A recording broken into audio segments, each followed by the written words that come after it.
zikir di dalam solat, yaitu kalau kita bagi zikir di dalam solat tersebut ada 6 bacaan zikir.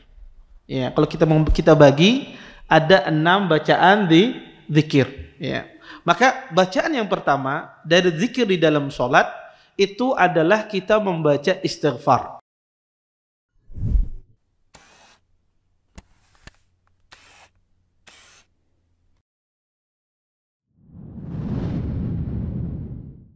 Assalamualaikum warahmatullahi wabarakatuh.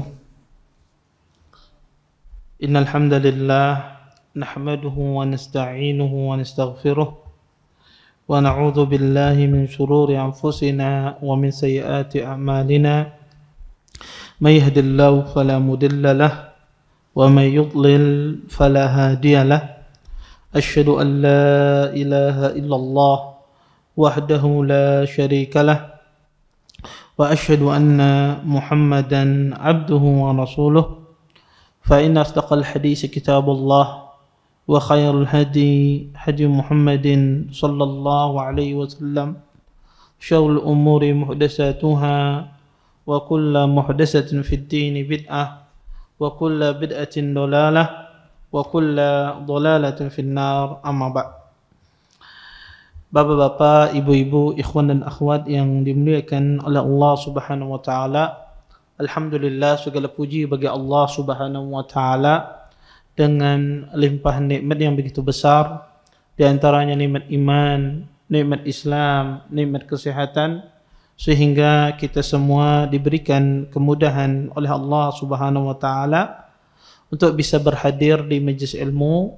Mudah-mudahan apa yang kita pelajari, apa yang kita tuntut pada sore hari ini mendatangkan keberkahan dari Allah Subhanahu wa taala dan kita bisa mengambil manfaat dari apa yang akan disampaikan nantinya. Bapak, Ibu, ikhwan dan akhwat yang dimuliakan oleh Allah Subhanahu wa taala, kita lanjutkan kajian kita tentang fikih sunnah wanita. Kita masuk pada poin I, yaitu berzikir dan berdoa setelah sholat. Kata Syekh di sini, hadis yang menerangkan tentang zikir setelah sholat adalah, kata beliau, barang siapa yang bertasbih mengucapkan subhanallah setelah sholat sebanyak 33 kali, bertahmid mengucapkan alhamdulillah sebanyak 33 kali, dan mengucapkan Allahu Akbar sebanyak 33 kali, sehingga menjadi 99.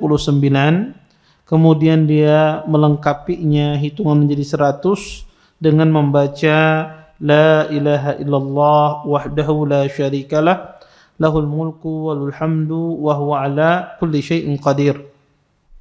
Tiada ilah yang berhak disembah selain Allah, tidak ada sekutu baginya kerajaan dan baginya pujian, dan dia maha kuasa atas segala sesuatu. Maka seluruh kesalahannya akan diampuni meskipun sebanyak buih di lautan. Atau dia membaca la ilaha illallah wahdahu la syarikalah lahul mulku walul hamdu wa huwa ala kulli syai'in qadir. La haula wa la quwwata illa billah, la ilaha illallah wa la na'budu illa iyyah, lahun ni'matu walul fadlu walahus sana'ul hasan, la ilaha illallah mukhlishina lahuddin walau karihal kafirun. Tidak ada ilah yang berhak disembah kecuali Allah saja, tidak ada sekutu baginya, kerajaan dan pujian hanya miliknya. Dia maha kuasa atas segala sesuatu, tidak ada daya dan kekuatan kecuali dengan pertolongan Allah. Tidak ada ilah yang berhak disembah kecuali Allah, dan kami tidak akan menyembah kecuali kepadanya. Milikmulah segala kenikmatan, anugerah, pujian dan kebaikan. Tidak ada ilah yang berhak disembah kecuali Allah, dan kami ikhlas menjalankan agamanya walaupun orang-orang kafir benci. La ilaha illallah wahdahu la syarikalah lahul mulku walul hamdu wa huwa ala kulli syai'in qadir. Allahumma la mani'a lima a'taita wa la mu'tiya lima mana'ta wa la yanfa'u jal jaddi minkal jadd. Tidak ada ilah yang berhak disembah kecuali Allah saja. Tidak ada sekutu baginya, kerajaan dan pujian hanya miliknya. Dia maha kuasa atas segala sesuatu. Ya Allah, tidak ada satu makhluk pun yang mampu mencegah apa yang engkau berikan dan tidak ada satu makhluk pun yang mampu memberi jika engkau tidak menghendakinya. Kekayaan yang dimiliki seseorang tidak mampu menyelamatkan dirinya dari siksamu. Kebiasaan Rasulullah SAW setelah mengucapkan salam di setiap salat fardu, beliau membaca astaghfirullah sebanyak 3 kali. Kemudian beliau membaca Allahumma antas salam wa minkas salam tabarakta ya jalal wal ikram. Ya Allah, engkaulah yang maha sejahtera dan hanya darimulah segala kesejahteraan. Maha suci engkau wahai pemilik keagungan dan kemuliaan. Dari Uqbah bin Amir radhiyallahu taala anhu, beliau berkata, Rasulullah SAW memerintahkan kepadaku untuk membaca al-muawwidzat setiap selesai salat. Man qara ayatul kursi dubura kulli salatin maktubah lam yahul bainahu wa baina dukhul jannah illa al-maut.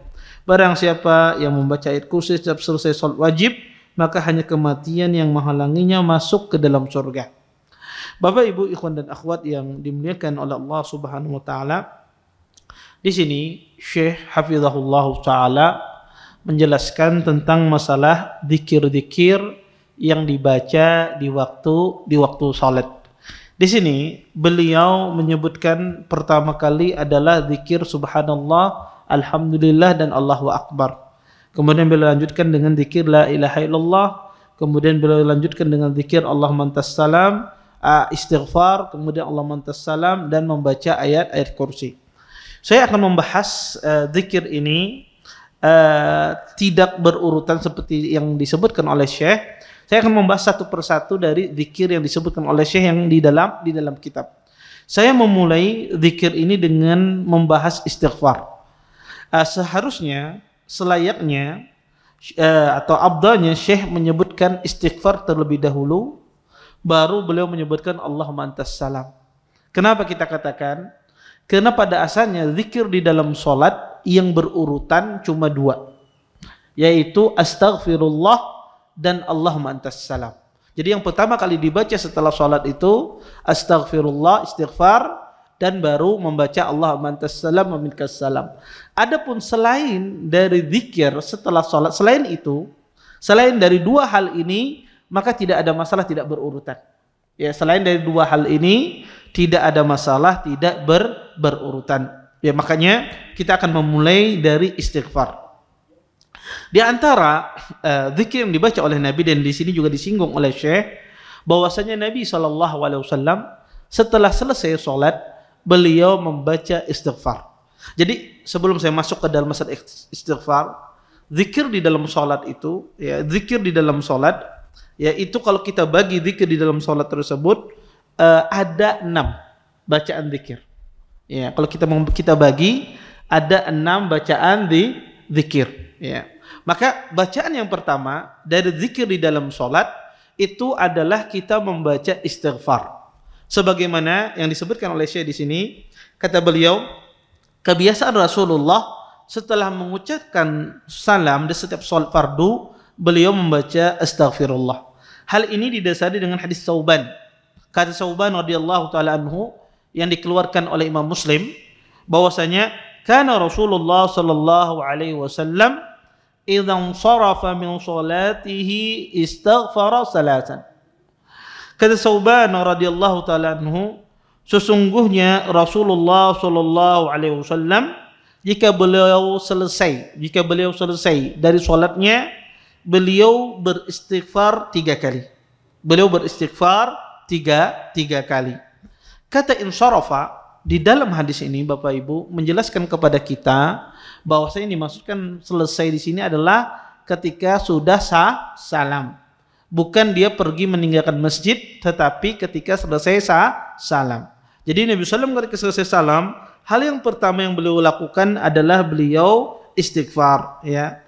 Karena insarafa di dalam bahasa Arab itu memiliki 2 makna. Kata orang insiraf minas salah, selesai dari salat, itu memiliki 2 makna. Pertama, setelah salam. Yang kedua adalah keluar dari masjid. Tapi yang diinginkan di dalam hadis ini adalah selesai salam. Bapak Ibu ikhwan dan akhwat yang dimuliakan oleh Allah Subhanahu wa taala, hadis ini kata Nabi, kata Tsauban, Nabi beristighfar 3 kali. Hadis ini berbentuk khabar, berbentuk berita. Artinya Nabi beristighfar, tapi tidak disebutkan sighahnya. Tidak disebutkan sighahnya. Sighahnya tidak disebutkan di dalam hadis ini. Sighah itu adalah bentuk zikirnya seperti apa istighfarnya itu. Apakah astaghfirullah, astaghfirullah, astaghfirullah, ataukah astaghfirullah wa atubu ilaih, ataukah seseorang mengucapkan astaghfirullahal aliyyil azim misalnya, atau seperti apa? Oleh karenanya, ya, Walid ibnu Muslim, seorang rawi yang meriwayatkan hadis ini, bertanya. Kata Walid bin Muslim bertanya kepada gurunya. Dia melewatkan hadis ini dari gurunya Auza'i. Walid bin Muslim bertanya kepada guru beliau, faqultu lil Auza'i, kaifal istighfar? Bagaimana istighfar di dalam hadis Tsauban yang dimasukkan dalam hadis Tsauban tadi? Kata beliau, taqul astaghfirullah, astaghfirullah. Engkau mengatakan astaghfirullah, astaghfirullah. Saya meminta ampun kepada Allah, saya meminta ampun kepada Allah. Bapak, Ibu, ikhwan dan akhwat yang dimuliakan oleh Allah Subhanahu wa taala,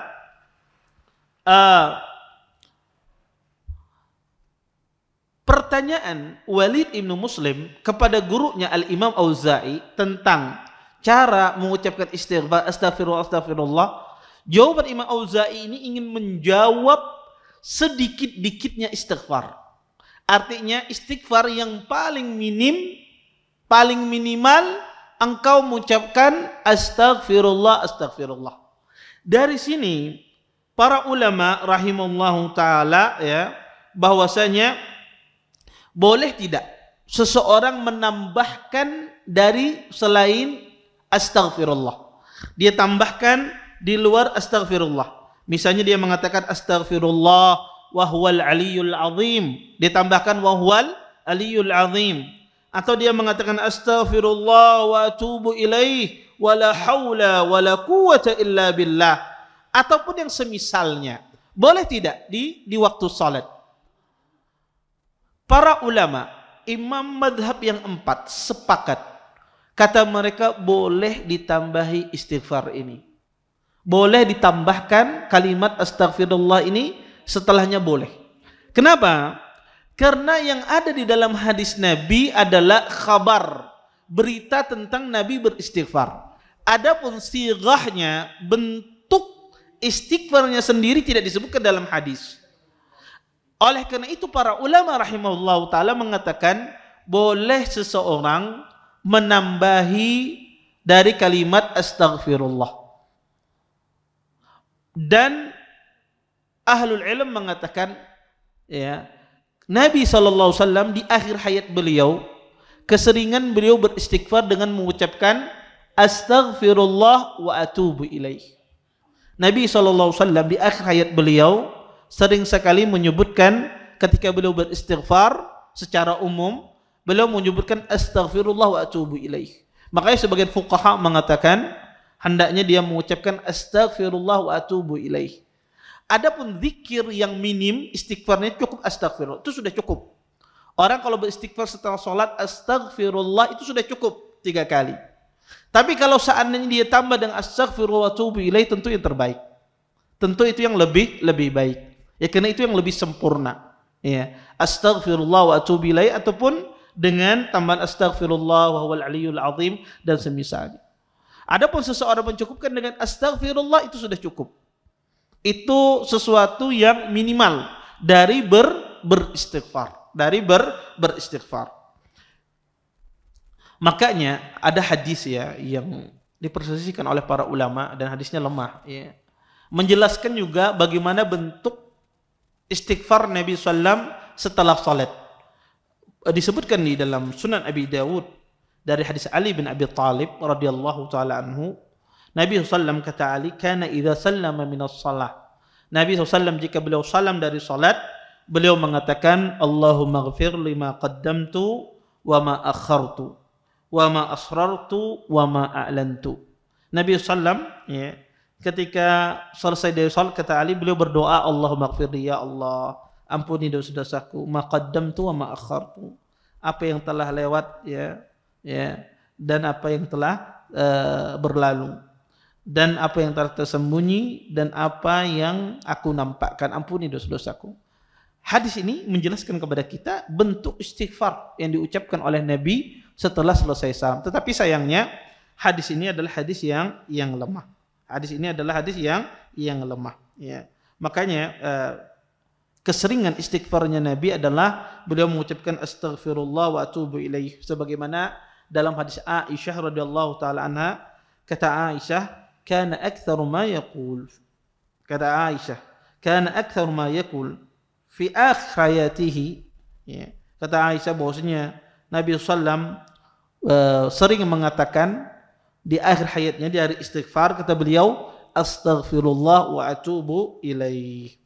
Maka kalau seandainya ada seseorang selesai sholat dia mengucapkan astaghfirullah wa atubu ilaih, ini boleh. Bahkan ini lebih sempurna ketimbang seseorang hanya mencukupkan dengan astaghfirullah. Kenapa Ustaz? Ini bukankah bid'ah? Kita menambah-nambahi semacam ini, bukan bid'ah. Kenapa? Karena di dalam hadis tidak disebutkan sigat istighfar.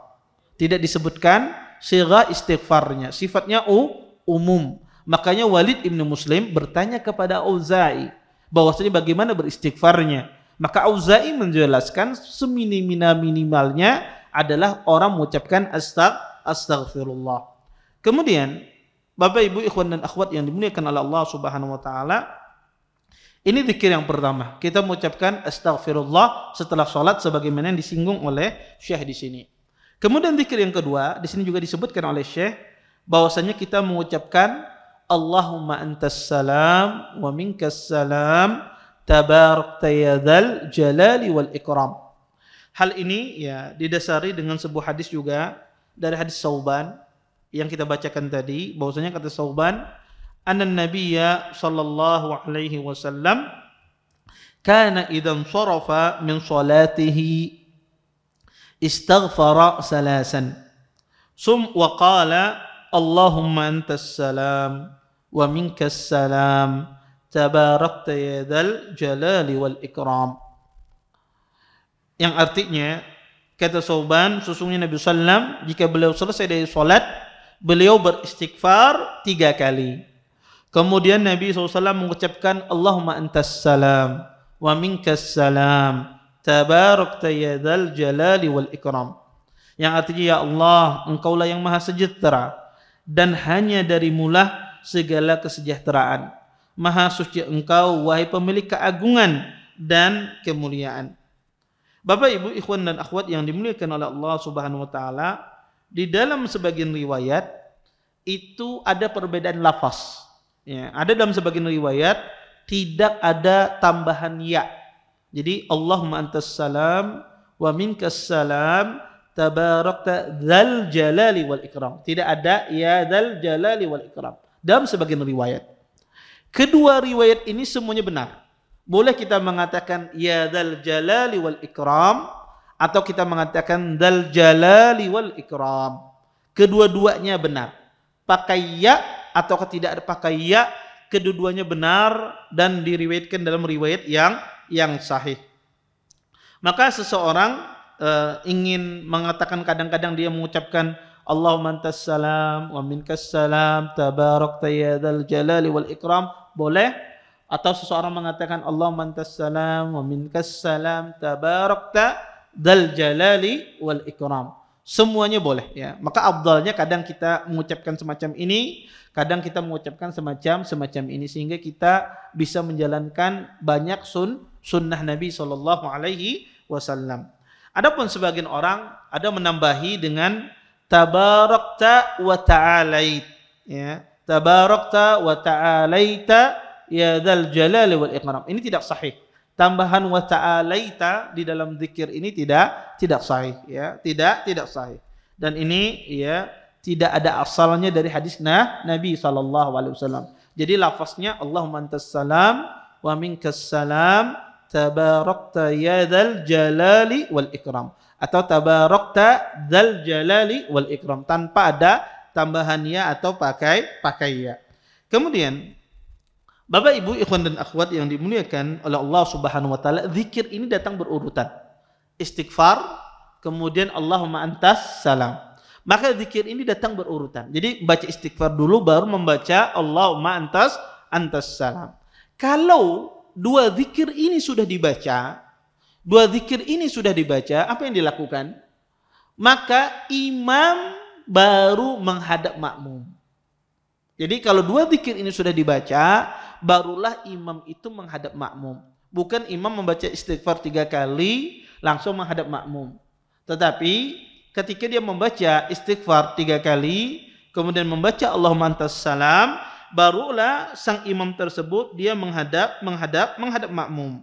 Sebagaimana disebutkan di dalam sebuah hadis dari hadis Aisyah radhiyallahu taala anha qalat, kana an-nabiy sallallahu alaihi wasallam idza sallama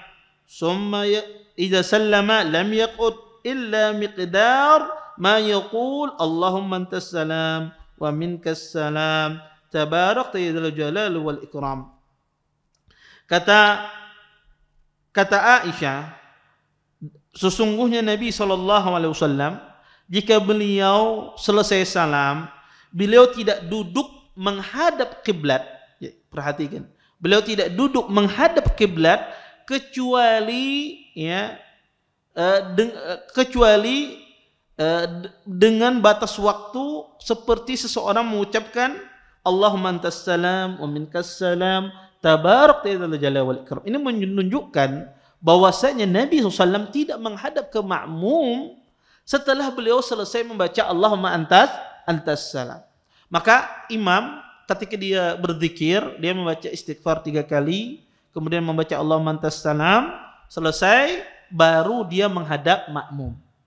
Adapun makmum, baik itu dia sholat berjamaah ataukah dia sholat sendiri, ibu-ibu berjamaah ataukah bapak sholat di rumah sendiri, ketika Anda selesai membaca istighfar, yaitu astagfirullah 3 kali, Allahumma antas salam wa minkas salam tabarakta ya dzal jalali wal ikram, Anda baca ini, barulah setelah itu Anda mengubah posisi tempat duduk Anda. Jadi makmum itu atau orang sholat sendiri selesai membaca 2 zikir ini, baru dia mengubah posisi tempat duduknya. Ya. Biasanya kita sholat itu cuma 2 duduk kita. Kalau enggak duduknya iftirash atau duduknya tawarruk. Maka kalau Anda selesai membaca ini, barulah Anda ubah. Ya. Barulah Anda mengubah posisi tempat duduk Anda. Ya, dengan cara mungkin bersila atau dengan cara yang lain. Maka Anda ubah posisi tempat duduk Anda yang asalnya mungkin duduknya iftirash misalnya, diubah dengan posisi lain, posisi bersila ataukah posisi tawarruk boleh, yang penting diubah posisi tempat duduk kita. Sunnahnya demikian. Ya. Kenapa? Karena makmum mengikuti imamnya. Ketika imam mengubah posisi tempat duduknya menghadap makmum, makmum pun juga mengubah posisi duduknya. Ya. Maka 2 zikir ini yang berurutan, yang disebutkan di dalam hadis Nabi sallallahu alaihi wasallam. Kemudian Bapak Ibu ikhwan dan akhwat yang dimuliakan oleh Allah Subhanahu wa taala, adapun setelah itu tidak ada zikir yang berurutan. Setelah ini 2 ini boleh yang mana saja. Ya, dari 4 zikir yang kita sebut, kita katakan ada 6 zikir. 4 zikir yang sisanya itu boleh yang mana saja didahulukan. Mau yang ini membaca ayat kursi terlebih dahulu, atau boleh membaca la ilaha illallah wahdahu la syarikalah terlebih dahulu, boleh yang mana saja, atau membaca subhanallah, alhamdulillah, Allahu akbar, yang mana saja boleh. Ya. Tetapi 2 tadi itu harus berurutan.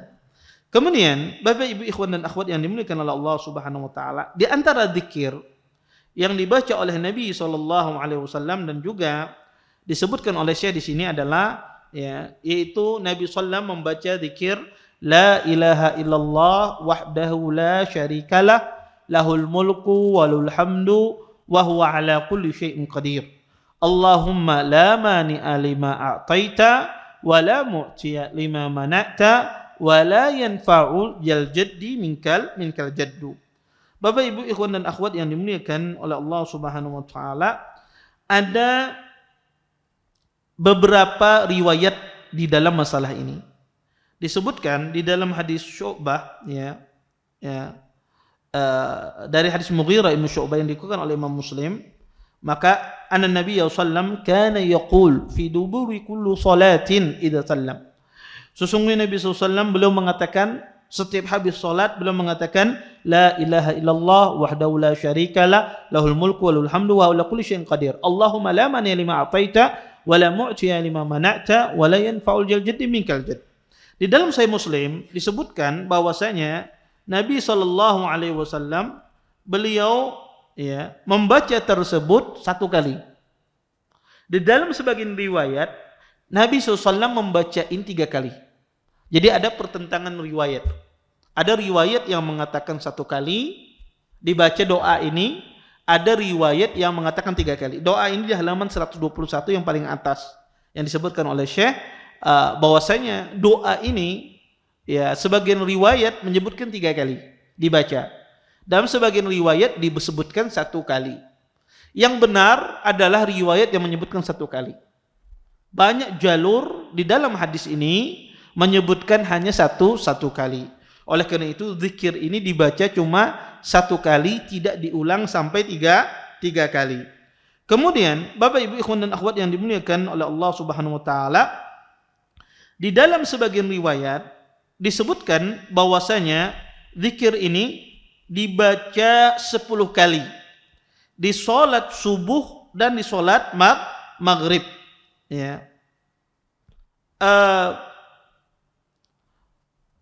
Ini juga riwayat yang keliru, riwayat yang salah. Maka zikir ini tidak dibaca 10 kali habis maghrib dan juga tidak dibaca 10 kali habis subuh. Maka dibaca 1 kali saja setiap Salat 5 waktu, baik itu salat subuh, salat zuhur, salat asar, salat maghrib, dan salat isya. Dibaca hanya satu kali. Maka ini yang sahih di dalam riwayat ini. Maka saya tegaskan riwayat ini dibaca 1 kali saja di dalam setiap salat. Tidak diulang 3 kali dan juga tidak ada pengkhususan membaca ini habis subuh ataukah habis maghrib 10 kali, tidak ada, semuanya cuma satu kali. Inilah riwayat yang benar tentang masalah hadis ini. Dan ini adalah zikir yang ketiga dari zikir setelah salat. Kemudian Bapak Ibu ikhwan dan akhwat yang dimuliakan oleh Allah Subhanahu wa taala, di antara zikir yang keempat yang diajarkan oleh Nabi SAW di waktu salat adalah kita membaca, dan disebutkan oleh Syekh di sini di halaman 120, beliau menyebutkan la ilaha illallah wahdahu la syarikalah lahul mulku wa lahul hamdu wa huwa ala kulli syai'in qadir la haula wa la quwwata illa billah la ilaha illallah wa la na'budu illa iyyah lahun ni'matu walul fadlu walau sana'ul hasan la ilaha illallah mukhlishina lahuddin walau karihal kafirun. Yang disebutkan hadis ini disebutkan dalam hadis Abi Zubair Al-Makki. Dari Abi Zubair Al-Makki beliau mengatakan, kana Ibnu Zubair yaqul fi duburi kulli salatin hina yusallim la ilaha illallah wahdahu la syarikalah. Summa qala kana Rasulullah sallam yuhallil bihinna dubura kulli salatin. Dari Abi Zubair Al-Makki beliau berkata, sesungguhnya kata beliau Abdullah bin Zubair radhiyallahu taala anhu, beliau mengucapkan setiap habis salat, habis salam mengucapkan la ilaha illallah wahdahu la syarikalah sampai selesai. Kemudian beliau mengatakan sesungguhnya Rasulullah membacanya, mengeraskannya setiap kali habis salat. Setiap kali habis salat. Maka kata para ulama rahimahullahu taala, maka ini di antara zikir yang disepakati oleh para ulama bahwasanya Nabi SAW membaca zikir ini. Sebahagian buku-buku yang menulis zikir Bapak Ibu, zikir ini la ilaha illallah wahdahu la syarikalah lahul mulku wa lahul hamdu wa huwa ala kulli syai'in qadir, mereka mengucapkan dengan apa? La haula wala quwwata illa billah.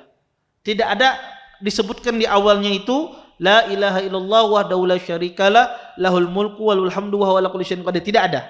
Langsung mereka cukupkan la haula wala quwata illa billah la ilaha illallah la ilaha illallah wa la na'budu illa iyyah lahun ni'matu wal fadlu wa sanul hasanu la ilaha illallah mukhlishina lahuddin walau karihal kafirun.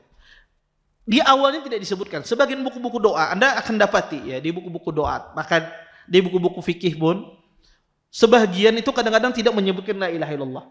Kenapa? Karena sebagian ulama fikih mereka mencukupkan karena kalimat la ilaha illallah sering sekali dalam salat. Ya, sering sekali di dalam salat. Sehingga kata mereka ini bab tadakhul fil ibadat. Ada zikir-zikir yang sama. Sehingga kata mereka mencukupkan dengan la haula wala quwata illa billah. Tentu apakah orang mengucapkan la haula wala quwata illa billah itu sudah betul? Betul saja. Tetapi yang paling sempurna dia memulai dengan la ilaha illallah. Karena seperti itu datang di dalam hadis sahih Muslim. Maka hendaknya dia membaca la ilaha illallah. Karena Anda membaca la ilaha illallah setidak-tidaknya la ilaha illallah wahdahu la syarikalah lahul mulku walul hamdu wa ala kulli syai'in qadir. Di dalam salat ini setidak-tidaknya ada 3 tempat Anda baca itu. Di zikir. Ada 6 zikir itu ada 3 zikir yang di sana ada la ilaha illallah wahdahu la syarikalah. Makanya sebagian fuqaha ketika datang zikir ini la haula wala quwata illa billah, mereka tidak membuat la ilaha illallahnya. Kenapa? Karena sebelumnya sudah membaca la ilaha illallah. Tetapi kita katakan yang paling afdal kita mengucapkan la ilaha illallah ya, zikir tersebut. Sebagaimana disebutkan oleh Syekh di sini ya. Karena ini semacam ini datang di dalam sahih Muslim ya.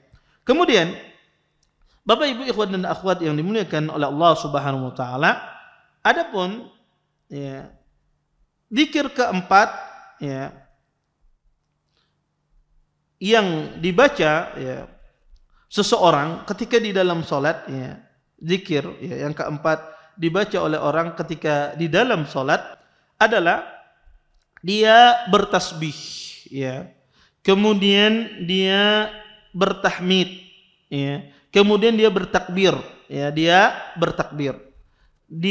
ya mengucapkan subhanallah walhamdulillah wallahu akbar 33 kali. Dia mengucapkan subhanallah walhamdulillah wallahu akbar 33 kali ya. Kemudian dia mengucapkan la ilaha illallah wahdahu la syarikalah lahul mulku walul hamdu wa huwa ala kulli syai'in qadir. Itu satu kali. Kata Nabi SAW, kalau dia mengucapkan demikian maka telah sempurna 100 kata Rasulullah sallallahu alaihi wasallam.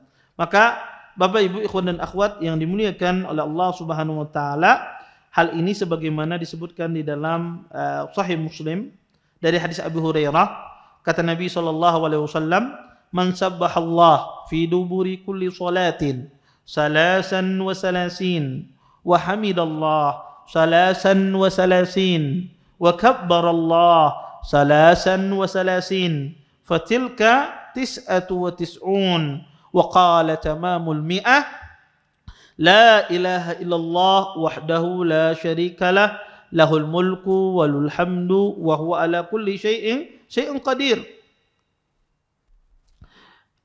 Kata Nabi SAW, barang siapa bertasbih kepada Allah 33 kali, kemudian memuji Allah 33 kali, bertakbir 33 kali, maka itu kata Rasulullah 99. Kemudian dia mengatakan kalimat yang menyempurnakan menjadi 100, dia mengucapkan la ilaha illallah wahdahu la syarikalah lahul mulku walul hamdu wa huwa ala kulli syai'in qadir. Kalau dia lakukan demikian, maka dosa-dosanya sebesar buih di lautan akan diampuni oleh Allah Subhanahu wa taala. Bapak Ibu ikhwan dan akhwat yang dimuliakan oleh Allah Subhanahu wa taala, tasbih, tahmid dan takbir ini ada 2 hal yang ingin kita bahas di sini. Pertama, dari sisi cara mengucapkannya. Mengucapkan tasbih, tahmid, takbir ini boleh dipisah-pisah mengucapkannya. Subhanallah ya. Kita mengatakan subhanallah, subhanallah, subhanallah, subhanallah, subhanallah 33 kali. Kemudian alhamdulillah, alhamdulillah, alhamdulillah, alhamdulillah 33 kali. Allahu Akbar, Allahu Akbar, Allahu Akbar, Allahu Akbar 33 kali. Boleh demikian. Boleh juga digabung. Subhanallah walhamdulillah wallahu akbar. 1 kali. Subhanallah walhamdulillah wallahu akbar 2 kali. Sampai 33 kali. Maka itu sudah cukup. Jadi subhanallah, alhamdulillah, Allahu akbar 33 kali. Itu cukup. Kata para ulama kedua-duanya boleh, tapi mana yang lebih utama? Kita berzikir subhanallah, subhanallah sendiri, alhamdulillah sendiri, Allahu akbar sendiri. Atau digabung subhanallah, alhamdulillah, Allahu akbar digabung. Mana yang lebih sempurna? Banyak para fuqaha, ahlul ilm mengatakan yang paling afdal itu digabung. Ya, kata mereka paling afdal itu digabung. Kenapa? Karena ketika dia gabung, dia menyebutkan zikirnya itu semuanya. Pensucian Allah, pengagungan Allah, dan pujian untuk Allah. Dia gabungkan dalam zikirnya. Karena orang kalau mengucapkan subhanallah saja, kata para ulama, di saat itu dia hanya mensucikan Allah. Adapun pengagungan belum, nanti. Ya. Tapi kalau dia gabungkan, subhanallah, alhamdulillah, wallahu akbar dalam 1 kali, dia menggabungkan pensucian terhadap Allah, pujian terhadap Allah, pengagungan terhadap Allah. Makanya banyak para fuqaha mengatakan, kata mereka, afdalnya digabung. Ya. Dan ini juga dari sisi konsentrasi itu juga lebih mudah. Karena seseorang menyebutnya sekaligus sampai 33 kali. Subhanallah, ya, dia mengucapkan subhanallah, alhamdulillah, wallahu akbar. Subhanallah, walhamdulillah, wallahu akbar. Subhanallah, alhamdulillah, wallahu akbar. Itu lebih mudah kata para ulama rahimallahu taala dari sisi mengingat. Ketimbang dia pisah kadang-kadang. Ya, apalagi menghayal, ya, toko ada payu berjualan tadi, ya, dan seterusnya. Maka kacau hitungannya kadang-kadang demikian. Ya, dari sisi mengingat atau ibu-ibu lagi berantem sama suaminya, disariki lakinya apa macam, maka sudah. Ya, kada karuan tampuh menghitung, ya, zikir tersebut. Ini pertama. Ya, jadi boleh, ya, zikir subhanallah itu walhamdulillah wallahu akbar itu boleh dipisah-pisah 33 kali. Boleh itu digabung. Kemudian Bapak Ibu ikhwan dan akhwat yang dimuliakan oleh Allah Subhanahu wa taala, kemudian zikir ini apakah mesti 33 kali? Tidak. Zikir ini ada 4 bentuk. Ada 4 bentuk bilangannya. Yang pertama 33 kali, subhanallahnya, alhamdulillahnya 33 kali, Allahu Akbarnya 33 kali, kemudian ditutup dengan la ilaha illallah jumlah 100. Ini yang pertama. Yang kedua, Bapak Ibu ikhwan dan akhwat yang dimuliakan oleh Allah Subhanahu wa taala, seseorang berzikir, bertasbih, ya, kepada Allah 33 kali, mengucapkan alhamdulillahnya 33 kali, dan mengucapkan Allahu Akbarnya 34 kali. Jadi subhanallahnya 33, alhamdulillahnya 33, Allahu Akbarnya 34, dan ini juga boleh. Sebagaimana disebutkan dalam sebuah hadis dari hadis Ka'ab ibn Ujrah radhiyallahu taala anhu, an Rasulillah sallallahu alaihi wasallam qala mu'aqibatun la yakhibu qailuhunna aw fa'iluhunna dubura kulli salatin maktubah salasun wa salasun tasbihah wa salasun wa salasuna tahmidah wa arba'un wa salasuna takbirah. Dari Ka'ab bin Ujrah radhiyallahu taala anhu, sesungguhnya, ya, ada zikir, ya, orang yang tidak akan pernah merugi untuk mengucapkannya, kata Nabi SAW, setelah habis selesai salat maktubah, yaitu pengucapan 33 kali tasbih subhanallah, pengucapan 33 kali tahmid yaitu alhamdulillah, dan pengucapan 34 kali takbir yaitu Allahu Akbar. Maka ini yang kedua. Ya. Jenis takbir yang kedua, jenis zikir yang kedua, dia mengucapkan subhanallah, alhamdulillah, Allahu Akbar 333, kecuali Allahu Akbar ini 34. Yang ketiga, boleh bertasbih dan bertahmid dan bertakbir dan bertahlil 25 kali. Jadi subhanallahnya 25, alhamdulillahnya 25, Allahu Akbarnya 25, la ilaha illallahnya 25. Sebagaimana disebutkan di dalam hadis Zaid bin Sabit yang diriwayatkan oleh Imam An-Nasa'i radhiyallahu taala anhu, kata beliau, umiru ayusabbihu dubura kulli salatin salasan wa salasin wa yahmadu salasan wa salasin wa yukabbiru arba'an wa salasin. Fa utiya rajul minal ansar fi manamihi faqila lahu amarakum Rasulullah sallam an tusabbihu dubura kulli salatin salasan wa salasin wa tahmadu salasan wa salasin wa tukabbiru arba'an wa salasin. Qala na'am. Faj'aluha 25 waj'alu fiha at-tahlil. Falamma asbah ata Nabi sallam fadzakara dzalika lah faqala ij'aluha kadzalik. Dari Zaid bin Tsabit, beliau mengatakan, ya, sahabat diperintahkan untuk bertasbih setelah habis salat itu 33 kali. Bertahmid itu 33 kali. Bertakbir itu 34 kali. Kemudian ada seorang Ansar, dia melihat di waktu tidurnya, dia melihat di mimpinya, dikatakan kepadanya, sesungguhnya Rasulullah SAW memerintahkan kalian untuk bertasbih habis selesai sholat 33 kali, bertahmid 33 kali, bertakbir 34 kali. Kemudian sahabat tersebut menjawab, "Na'am." Kemudian ya, faj'aluha, ya, kemudian jadikanlah semuanya tersebut 25 kali dan jadikanlah adanya tahlil, yaitu ucapan la ilaha illallah 25 kali. Kemudian ketika pagi, sahabat ini pun datang kepada Nabi SAW menyebutkan mimpinya tersebut. Maka kata Nabi, ij'aluha kadzalik. Jadikanlah seperti apa yang kau lihat dalam mimpimu. Maka hadis ini dijadikan dalil oleh para ulama, bolehnya kita itu bertasbih 25 kali, alhamdulillah 25 kali, Allahu Akbar 25 kali, la ilaha illallah 25 kali. Boleh. Ya. Sebagaimana dalam hadis Zaid bin Tsabit yang dikeluarkan oleh Imam Nasa'i.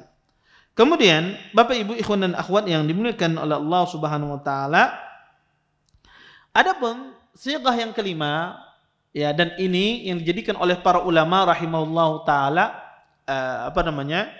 sighah yang terakhir atau bentuk yang terakhir adalah seseorang mengucapkan bertasbih kepada Allah, ya, 10 kali, memuji Allah 10 kali, dan bertakbir kepada Allah, bertakbir itu 10 kali.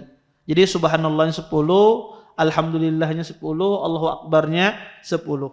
Sebagaimana dari hadis Abdullah bin Amr radhiyallahu taala anhuma, anin Nabi sallallahu alaihi wasallam qaal khaslatan atau khallatan, bahwasanya kata Nabi sallam, 2 perkara la yuhafid alaihima abdul muslim, tidak dijaga, ya, tidaklah menjaganya oleh seorang muslim, illa dakhala jannah, kecuali dia masuk surga.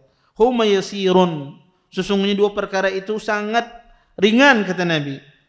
Wa may ya'mal bihima qalil, dan orang yang mengerjakannya cuma sedikit kata Rasulullah.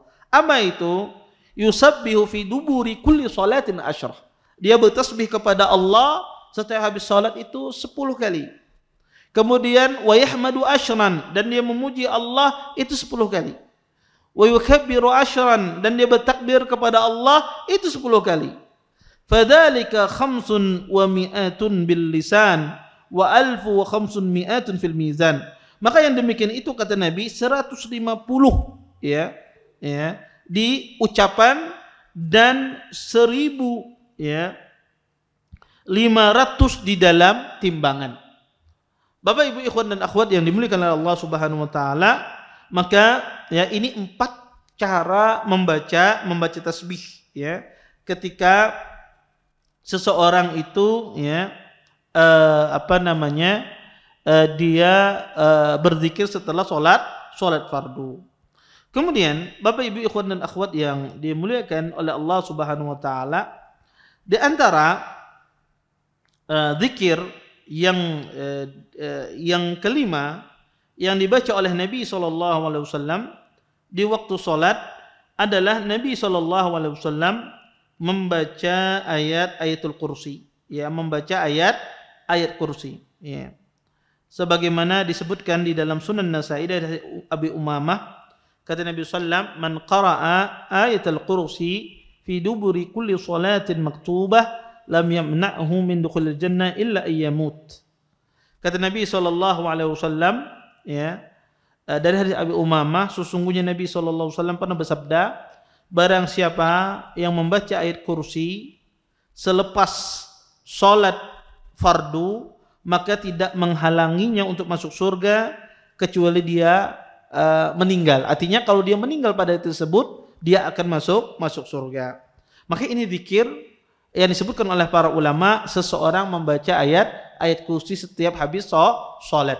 Kemudian juga di antara zikir yang keenam adalah seseorang membaca al-mu'awwidzat, ya, membaca qul huwallahu ahad, kemudian qul a'udzu birabbil falaq dan qul a'udzu birabbin nas di waktu salat. Ini zikir yang keenam yang disebutkan oleh para ulama. Ada zikir yang ketujuh, tetapi ini khusus hanya di waktu salat subuh. Dan zikir ini dipersisikan oleh para ulama, yaitu seseorang mengucapkan Allahumma inni as'aluka ilman nafi'an wa rizqan tayyiban wa amalan mutaqabbala. Disebutkan di dalam sebuah hadis, Nabi SAW selesai di waktu subuh, habis salat subuh, Nabi membaca Allahumma inni as'aluka ilman nafi'an wa rizqan tayyiban wa amalan mutaqabbala. Riwayat ini dipersisikan oleh para ulama, tetapi yang benar bahwasanya Nabi SAW membacanya, tetapi Nabi membacanya di waktu subuh. Ya. Cuma riwayat ini saja ada pengkhususan di waktu subuh. Selain itu, zikir salat, baik itu salat subuh, zuhur, asar, maghrib, isya, semuanya sama. Semuanya sama. Kecuali ya di waktu subuh ada tambahan Allahumma inni as'aluka ilman nafi'an wa rizqan tayyiban wa amalan mutaqabbala. Dan saya katakan hadisnya dipersisihkan, tapi wallahu a'lam, zahir hadis ya, dari sisi sanad hadis ini bisa dihasankan. Maka Bapak Ibu, inilah ya 6 zikir yang kita sebutkan tadi secara umum kita baca selesai salat fardu yang disebutkan oleh Syekh di sini. Kemudian Bapak Ibu ikhwan dan akhwat yang dimuliakan oleh Allah Subhanahu wa taala, di sini ada beberapa masalah yang berkaitan tentang zikir setelah salat. Baik. Yang pertama Bapak Ibu ikhwan dan akhwat yang dimuliakan oleh Allah Subhanahu wa taala, zikir para ulama sepakat. Zikir itu ya yang kita sebutkan ini dibaca setelah salat fardu. Pertanyaannya, apakah setelah salat sunnah rawatib itu ada zikir? Apakah ada di setelah salat sunnah itu ada zikir? Maka yang benar adalah tidak ada zikir setelah salat sunnah kecuali 2 salat sunnah, dan satunya diperselisihkan. Tidak ada zikir secara khusus setelah salat sunnah kecuali 2 salat sunnah. Apa itu? Pertama, salat witir. Salat witir apakah ada zikir setelahnya? Ada. Yaitu seseorang mengucapkan subhanal malikil quddus rabbul malaikati warruh. Ya. Ini. Yang kedua adalah di dalam salat duha, ya, di dalam salat duha. Ahlul ilm terjadi khilaf di kalangan para ulama rahimahullahu taala, apakah di dalam salat duha itu ada zikir? Sebagian ulama mengatakan tidak ada. Sebagian lagi mengatakan ada, yaitu mengucapkan Allahumma gfirli wa tub alayya innaka antat tawwabul ghafur. Ya, Allahumma gfirli wa tub alayya innaka antat tawwabul ghafur. Yang benar, zikir setelah salat duha ini hadisnya lemah. Ya, yang benar, zikir setelah salat duha ini hadisnya lemah. Maka zikir setelah salat sunnah itu cuma selesai salat witir. Ada zikir secara khusus. Adapun selain itu Bapak Ibu, salat sunnah yang kita kerjakan, baik itu salat sunnah rawatib, sunnah apapun, itu tidak ada zikir setelahnya secara khusus. Tidak ada zikir setelahnya secara khusus. Kemudian, di antara permasalahan yang perlu kita bahas tentang masalah zikir ini adalah Bapak Ibu ikhwan dan akhwat yang dimuliakan oleh Allah Subhanahu wa taala, apakah orang yang ketinggalan salat, ya, misalnya orang salat subuh kesiangan, bangunnya kesiangan, kemudian apakah ada zikir setelahnya? Ya, karena bangun subuhnya kesiangan, maka kita katakan setiap sholat yang diqadha itu ada zikir setelahnya. Seperti zikir sholat wajib. Maka ada zikir. Artinya zikir ini mengiringi sholat fardu. Maka dia tidak berpengaruh dengan sholat fardu yang dikerjakan pada waktunya, ataukah sholat fardu yang orang mengerjakan di luar waktunya karena ada uzur syar'i. Tetap dibaca zikir ini. Kecuali pada satu keadaan. Apa itu? Ketika orang tersebut misalnya zaman dahulu kada sembahyang. Zaman dahulu kada sembahyang sing banyakan. Selama 5 tahun sidin kada sembahyang kemudian bertaubat. Kemudian di antara para ulama yang berpendapat orang yang kada sembahyang sebanyak 5 tahun ketika dia bertaubat disuruh dia sholat kembali. Dia qadha sholat yang dia tinggalkan. Sebagian pendapat para ulama. Nah, orang semacam ini kata para ulama ketika dia mengqadha, kasusnya orang semacam ini disuruh dia menyibukkan banyak mengqadha daripada berzikir. Kenapa? Karena berzikir itu sunnah. Sedangkan mengqadha ini hukumnya wajib. Maka disuruh dia memperbanyak qadha. Kalau sudah hampir selesai qadhanya barulah dia berzikir. Barulah dia berzikir kepada Allah Subhanahu wa taala. Kemudian, Bapak Ibu ikhwan dan akhwat yang dimuliakan oleh Allah Subhanahu wa taala. Zikir ini yang kita sebutkan tadi, dibacanya itu dikeraskankah ataukah dipelankan? Di sini Syekh tidak menyinggung masalah bacaan zikir ini. Bapak Ibu ikhwan dan akhwat yang dimuliakan oleh Allah Subhanahu wa taala, masalah membaca zikir ini apakah dikeraskankah ataukah dipelankankah? Terjadi khilaf di kalangan para ulama rahimahullahu taala, ya. Bahwasanya apakah zikir itu dikeraskan ataukah dipelankan.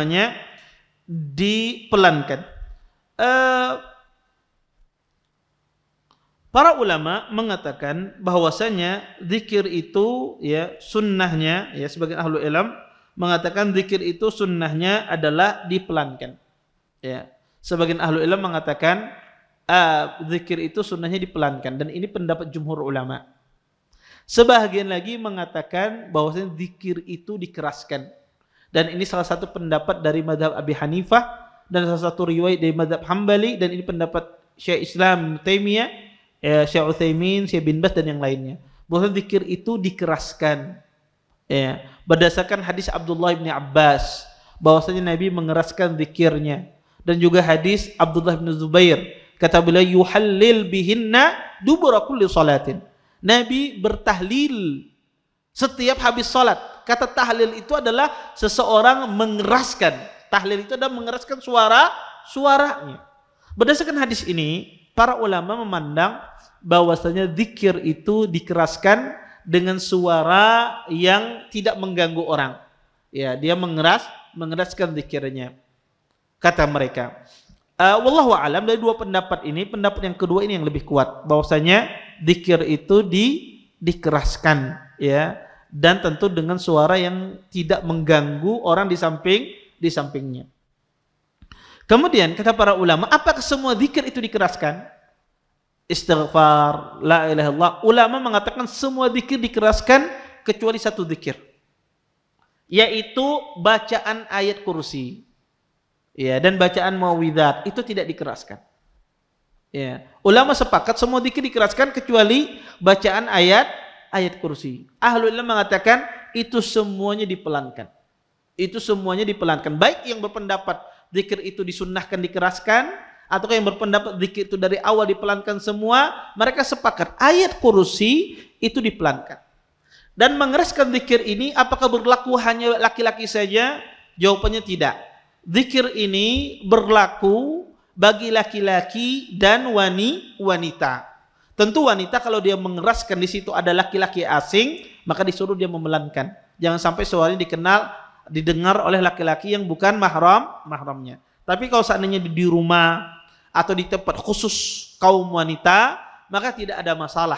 Bagi kaum wanita, mereka mengeraskan zikirnya kalau tidak didengar oleh kaum laki-laki. Kemudian, Bapak Ibu ikhwan dan akhwat yang dimuliakan oleh Allah Subhanahu wa taala, disebutkan Nabi SAW beliau berzikir itu dengan yaqidul asabi, yaitu beliau melakukan akdul asabi ketika berzikir. Apa itu akdul asabi? Ya, Aqdul asabi itu Bapak Ibu berzikir, ulama khilaf penafsiran aqdul asabi. Tapi yang benar aqdul asabi ini dimaksud ke semacam ini. Nabi ketika berzikir, beliau mengucapkan subhanallah, alhamdulillah, Allahu akbar misalnya. Subhanallah, alhamdulillah, Allahu akbar. Ini aqdul asabi, ya. Subhanallah, subhanallah, subhanallah, subhanallah, subhanallah. Ini aqdul asabi. Maka Nabi SAW ketika berzikir beliau semacam ini, ya subhanallah, subhanallah, subhanallah. Tetapi kata para ulama rahimahullah taala, boleh juga seseorang berzikir itu dengan dia menggunakan jari jempolnya, misal subhanallah, subhanallah, boleh. Ya, tetapi yang disebutkan di dalam hadis aqdul asabi, Nabi berzikir dengan aqdul asabi semacam ini. Ya, semacam ini. Ini disebut dengan aqdul asabi. Tapi tidak mengapa kalau seandainya ada orang berzikir dengan menggunakan jari semacam ini, atau dia berzikirnya semacam ini, ya, atau dia berzikirnya semacam ini, tidak mengapa. Tetapi yang dimaksudkan di dalam hadis, Nabi berzikir dengan aqdul asabi semacam ini cara zikir Nabi. Ya, Nabi SAW berzikir dengan ini. Kemudian Bapak Ibu ikhwan dan akhwat yang dimuliakan oleh Allah Subhanahu wa taala, zikir ini kapan habis waktunya? Kapan habis waktu seseorang itu berzikir? Ya. Apakah zikir ini ada batasannya? Zikir setelah salat fardu. Para ulama rahimahullah taala mengatakan zikir setelah salat fardu itu habis waktunya ketika habis waktu salat. Habis waktu salat, habis pula zikir salat fardu. Jadi kalau salat kita habis waktunya, habis pula zikir salat fardu. Saya kasih contoh. Misalnya waktu salat zuhur. Waktu salat zuhur itu masuk jam 12:30, tergelincir matahari misalnya. Maka habisnya zikir salat zuhur, pian sembahyang zuhur itu jam 1 misalnya. Kemudian setelah itu pian kada berzikir. Setelah sembahyang kada berzikir, kada ingat berzikirnya. Ternyata ingatnya pas adzan asar. Ingatnya astagfirullah, tadi habis sembahyang kada berzikir misalnya. Taib. Apakah ada kesempatan dia berzikir setelah sholat fardu? Kita katakan tidak, karena sudah habis waktunya. Karena sudah masuk waktu asar. Tapi kalau seandainya waktunya belum masuk, Anda di waktu zuhur misalnya, kemudian Anda lupa berzikir, sebelum asar Anda ingat, jam 3 siang tadi Anda ingat, sholat jam 1, jam 3 baru ingat kada berzikir, asar belum masuk, boleh tidak dia berzikir untuk sholat fardu yang dia lupa tadi? Boleh. Silahkan dia berzikir di sholat fardu yang dia lupa tadi. Maka habis waktu zikir itu dengan habisnya apa? Waktu sholat tersebut. Maka habislah waktu zikir tersebut. Kemudian Bapak Ibu ikhwan dan akhwat yang dimuliakan oleh Allah Subhanahu wa taala, boleh tidak zikir itu kita jeda dengan atau kita akhirkan dengan ada aktivitas? Contoh, ada sebagian orang kadang-kadang dia berzikir, berzikirnya dia akhirkan. Dia sholat sunnah dulu. Baru selesai sholat sunnah dia berzikir sholat fardu. Atau seseorang misalnya baru selesai sholat, ada telepon berbunyi, kemudian dia telepon. Nah, ya, dia angkat telepon tersebut. Atau seseorang habis selesai sembahyang cepat-cepat dia keluar dari masjid. Ada pekerjaan yang dia kejar misalnya. Sampai di kantor baru dia berzikir. Kata para ulama, zikir yang paling sempurna adalah dilaksanakan setelah sholat fardu. Langsung dilaksanakan setelah sholat fardu. Adapun jika ada pemisah setelah sholat fardu dengan zikir tersebut, ada pemisah yang sebentar, waktunya sebentar. Contoh misalnya orang selesai sholat fardu, kemudian dia batuk atau dia batuk ke kamar mandi, membuang dahaknya misalnya atau membuang ingusnya misalnya. Maka ini adalah pemisah yang sebentar, tidak ada masalah. Tidak ada masalah. Insya Allah dia mendapatkan pahala yang sempurna. Tapi kalau dipisah dengan pemisah yang lama, seperti seseorang misalnya dia sholat fardu, kemudian selesai sholat fardu dia laksanakan sholat sunnah, tidak melaksanakan zikir. Dia laksanakan sholat sunnah, dipisah dengan sholat sunnah. Apakah dikatakan dia berzikir dengan zikir yang sempurna? Jawabannya tidak. Orang ini dikatakan tidak berzikir dengan zikir yang sempurna. Kenapa? Karena dipisah dengan pemisah yang lama. Maka dia tidak mendapatkan kesempurnaan dalam berzikir. Taib, apakah boleh Ustaz saya berzikir setelah sholat sunnah? Boleh, tidak ada masalah. Tetapi pahalanya berbeda tentunya ketika Anda berzikir langsung setelah sholat fardu. Iya. Berzikir setelah sholat sunnah itu boleh, zikir sholat fardu. Setelah sholat sunnah boleh, tapi dia tidak sesempurna pahalanya ketika dia berzikir setelah sholat fardu. Kemudian Bapak Ibu, ikhwan dan akhwat yang dimuliakan oleh Allah Subhanahu wa taala, di antara juga permasalahan yang berkaitan dengan zikir ini adalah kalau orang itu sholatnya batal, maka otomatis zikirnya juga batal. Contoh, pian sembahyang, kemudian setelah itu pian berzikir. Selesai berzikir, tuntung berzikir, pian duduk di muka rumah, keingatan, subhanallah, tadi saya sembahyang tidak berwudu. Kelupaan tadi sembahyang berwudu. Maka sholatnya batal otomatis. Karena dia sembahyang tidak pakai wudu. Dia mengulang sholatnya. Ketika dia ulang sholatnya, apakah dia ulang zikir yang dia baca tadi? Iya. Zikir yang Anda baca tadi di sholat yang tidak sah, itu Anda mendapatkan pahala berzikir secara umum.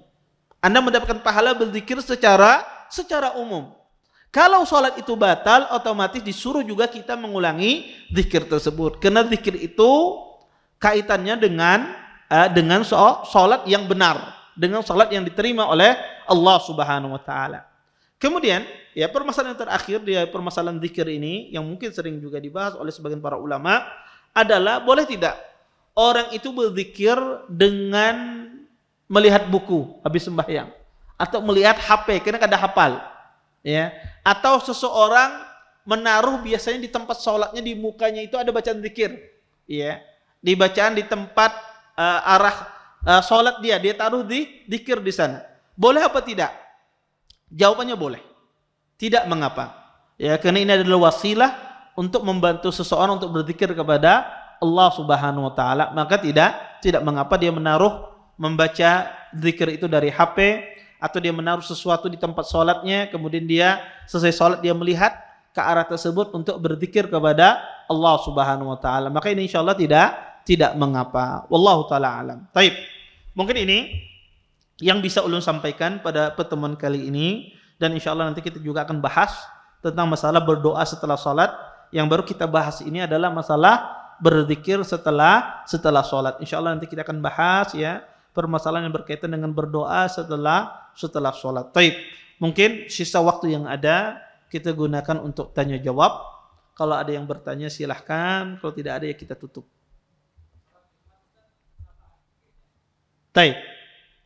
Beliau menanyakan, apakah sholat Jumat itu sama zikirnya dengan sholat fardu? Jawabannya sama. Tidak ada bedanya zikir setelah sholat Jumat dan zikir setelah sholat zuhur. Semuanya sama, tidak ada bedanya. Wallahu a'lam. Baik. Assalamualaikum warahmatullahi wabarakatuh. Ustadz, jika seorang sholat zuhur secara sempurna, lalu setelah selesai dia baru ingat kalau dia punya rukhsah jamak dan qasar karena safar, lalu dia lanjutkan menjamak sholat asar dengan diqasar, apakah boleh demikian? Jazakumullah khairan. Boleh, tidak mengapa. Kalau seandainya orang sholat zuhur secara sempurna 4 rakaat, kemudian setelah itu dia ingat bahwasanya dia ini musafir, kemudian dia ingin sholat asar setelahnya dengan cara dijamak dan diqasar, maka itu boleh. Karena tidak harus menjamak dan mengqasar sholat itu mutawali. Artinya setelah zuhur langsung dikerjakan asar, tidak harus. Boleh ada jeda yang panjang. Maka tidak mengapa. Maka boleh Anda menjamak dan mengqasar sholat asar Anda. Taib. Pertanyaan yang kedua. Bismillah, izin bertanya Ustaz. Apa maksud kami dalam ayat Al-Quranul Karim? Karena was-was syaitan selalu mengganggu tentang itu. Walaupun sudah melihat ceramah lain di YouTube, terus apakah ada doa khusus untuk berlindung dari was-was syaitan tentang kesyirikan atau kekufuran yang dibisikkan dalam hati? Dan pertanyaan kedua saya mempunyai kebiasaan ketika antara dua iqamah waktu maghrib membaca doa-doa yang saya kumpulkan saya kumpulkan dari semua doa yang diajarkan Nabi dan Al-Quran dari ceramah yang saya dengar.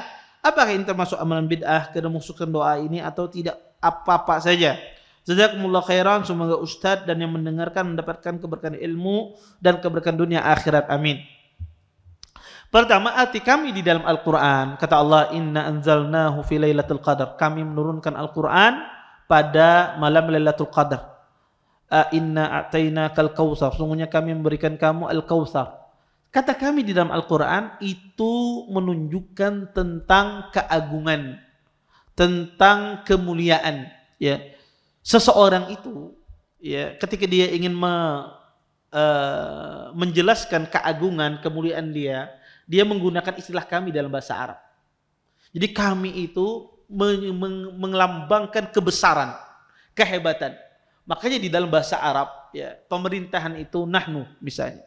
Kami min hukumati Saudiyah, dari pemerintahan Saudi Arabia. Mereka menggunakan nahnu, kenapa? Karena itu mengibaratkan kebesaran, kekuatan. Maka Allah Subhanahu wa taala ketika mengatakan nahnu ingin melambangkan apa? Kebesaran dan keagungan Allah Subhanahu wa taala, keperkasaan Allah Subhanahu wa taala. Karena itu uslub di dalam bahasa Arab. Uslub di dalam bahasa Arab itu menggunakan kami, itu menggunakan istilah melambangkan kebesaran, keagungan, ya, keperkasaan, ya. Bukan maksudnya adalah banyak, tidak.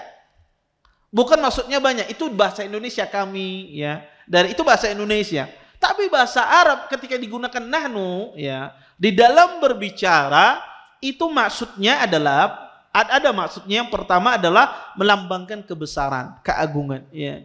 Ya, itu, dan itu juga di dalam, kadang-kadang di dalam uslub dalam bahasa Arab demikian.